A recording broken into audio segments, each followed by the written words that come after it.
Daily Bible reading, Hebrews chapter 9, verses 15 through 28.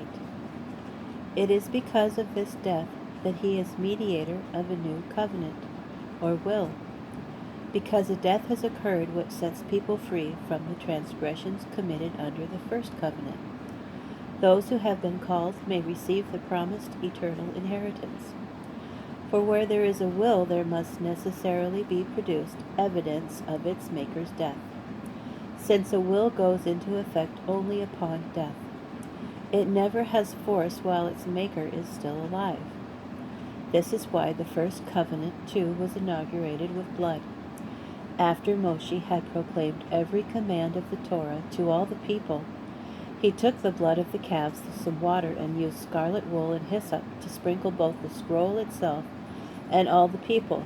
And he said, "This is the blood of the covenant which God has ordained for you." Likewise, he sprinkled with the blood both the tent and all the things used in its ceremonies.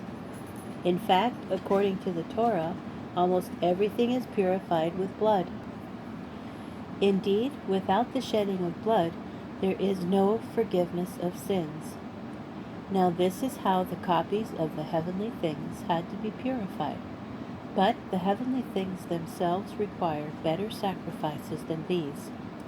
For the Messiah has entered a holiest place, which is not man-made and merely a copy of the true one, but into heaven itself, in order to appear now on our behalf in the very presence of God. Further, he did not enter heaven to offer himself over and over again, like the Kohen Haggadol who enters the holiest place year after year with blood that is not his own. For then he would have had to suffer death many times, from the founding of the universe on.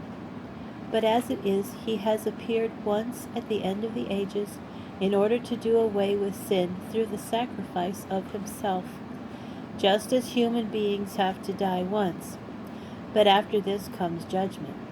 So also the Messiah, having been offered once to bear the sins of many, will appear a second time, not to deal with sin, but to deliver those who are eagerly waiting for him.